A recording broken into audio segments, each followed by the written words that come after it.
سورہ اخلاص۔ سورہ اخلاص کا تعارف، مقام نزول۔ سورہ اخلاص ایک قول کے مطابق مکی اور ایک قول کے مطابق مدنی ہے۔ آیات، کلمات اور حروف کی تعداد، اس صورت میں ایک رکوع، 4 آیتیں، 15 کلمے اور 47 حروف ہیں۔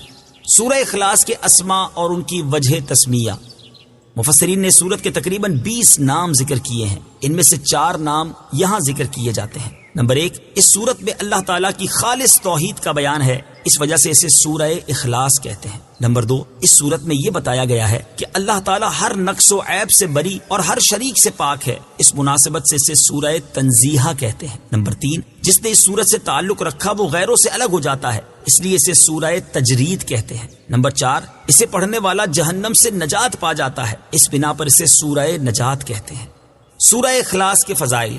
احادیث میں سورت کی بہت فضیلتیں وارد ہوئی ہیں، ان میں سے 3 احادیث اور ایک وظیفہ یہاں پیش کرتا ہوں۔ نمبر 1، حضرت ابو سعید خدری رضی اللہ تعالیٰ عنہ سے روایت ہے، بخاری شریف کی حدیث ہے، نبی اکرم صلی اللہ تعالیٰ علیہ وسلم نے ارشاد فرمایا، کیا تم میں سے کوئی اس سے عاجز ہے کہ وہ رات میں قرآن مجید کا 1/3 حصہ پڑھ لے؟ صحابہ کرام رضی اللہ تعالیٰ عنہم کو یہ بات مشکل معلوم ہوئی اور انہوں نے عرض کی، یا رسول اللہ صلی اللہ تعالیٰ علیہ وسلم، ہم میں سے کون اس کی طاقت رکھتا ہے؟ آپ صلی اللہ تعالیٰ علیہ وسلم نے ارشاد فرمایا، سورہ اخلاص 1/3 قرآن کے برابر ہے۔ نمبر 2، حضرت عائشہ صدیقہ رضی اللہ تعالی عنہا فرماتی ہیں، بخاری شریف کی حدیث ہے، حضور پرنور صلی اللہ تعالی علیہ وسلم نے ایک شخص کو ایک لشکر میں روانہ کیا، وہ اپنے ساتھیوں کو نماز پڑھاتے تو سورہ فاتحہ کے ساتھ سورت ملانے کے بعد سورہ اخلاص پڑھتے تھے۔ جب لشکر واپس آیا تو لوگوں نے نبی کریم علیہ الصلوۃ والسلام سے یہ بات ذکر کی تو پیارے آقا علیہ الصلوۃ والسلام نے ان سے ارشاد فرمایا، اس سے پوچھو کہ تم ایسا کیوں کرتے ہو؟ جب لوگوں نے اس سے پوچھا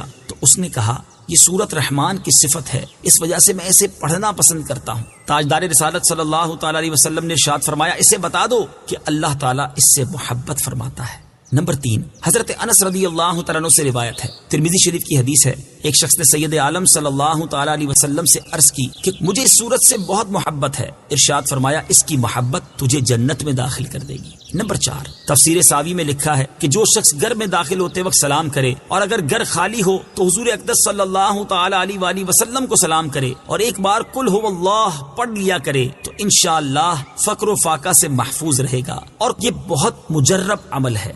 سورہ اخلاص کا شان نزول۔ اس سورت کا شان نزول یہ ہے کہ کفار نے رسول اللہ صلی اللہ تعالی علیہ وسلم سے اللہ رب العزت کے متعلق طرح طرح کے سوال کیے۔ کوئی کہتا تھا کہ اللہ عز و جل کا نسب کیا ہے، کوئی کہتا تھا کہ وہ سونے کا ہے یا چاندی کا ہے یا لوہے کا ہے یا لکڑی کا ہے، کس چیز کا ہے؟ کسی نے کہا وہ کیا کھاتا ہے، کیا پیتا ہے، ربوبیت اس نے کس سے ورثے میں پائی اور اس کا کون وارث ہوگا؟ ان کے جواب میں اللہ تعالیٰ نے یہ سورت نازل فرمائی اور اپنی ذات و صفات کا بیان فرما کر معرفت کی راہ واضح کی اور جاہلانہ خیالات و اوہام کی تاریکیوں کو جن میں وہ لوگ گرفتار تھے اپنی ذات و صفات کے انوار کے بیان سے محو کر دیا۔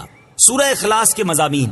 اس سورت میں اسلام کے سب سے اہم عقیدے، اللہ تعالیٰ کی وحدانیت کو بیان کیا گیا ہے، نیز اللہ تعالیٰ کے صفات کمال کے ساتھ متصف ہونے کا ذکر اور عیسائیوں اور مشرکوں کا رد کیا گیا ہے۔ سورہ ابو لہب کے ساتھ مناسبت۔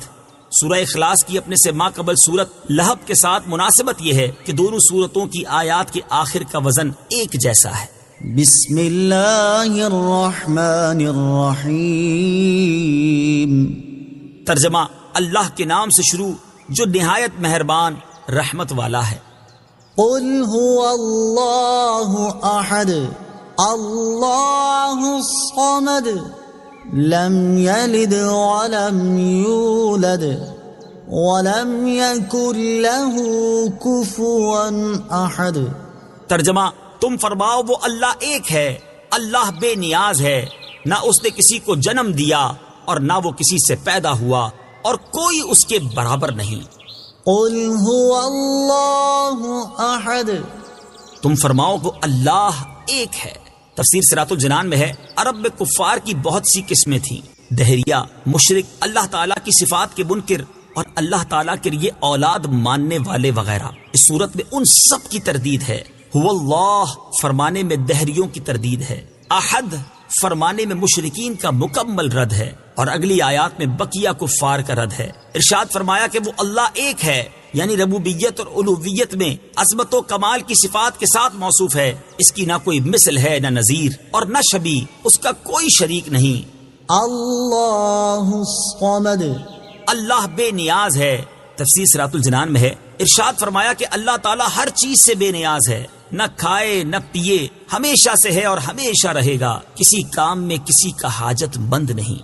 لم یلد ولم یولد نہ اس نے کسی کو جنم دیا اور نہ وہ کسی سے پیدا ہوا۔ تفسیر صراط الجنان میں ہے، اللہ تعالیٰ اولاد سے پاک ہے کیونکہ اولاد باپ کی جنس سے ہوتی ہے، اور اللہ تعالیٰ اس سے پاک ہے، یوں ہی وہ خود کسی سے پیدا نہیں ہوا کیونکہ وہ قدیم ہے یعنی ہمیشہ سے ہے، اور پیدا ہونا اس چیز کی صفت ہے جو پہلے نہ ہو اور پھر وجود میں آئے۔ اس میں مشرکین اور یہود و نصارہ سب کی تردید ہے۔ مشرکین فرشتوں کو اللہ تعالیٰ کی لڑکیاں کہتے تھے، یہودی حضرت عزیر علیہ الصلوۃ والسلام کو، جبکہ عیسائی حضرت عیسیٰ علیہ الصلوۃ والسلام کو خدا کا بیٹا مانتے تھے۔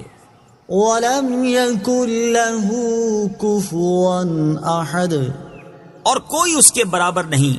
تفسیر صراط الجنان میں ہے، یعنی نہ ذات میں نہ صفات میں، کیونکہ وہ واجب ہے، خالق ہے، باقی سب ممکن مخلوق اور حادث ہیں۔ اس کی صفات ذاتی، قدیم، غیر محدود ہیں، جبکہ مخلوق کی صفات عطائی، حادث اور محدود ہیں۔ صدق اللہ العظیم۔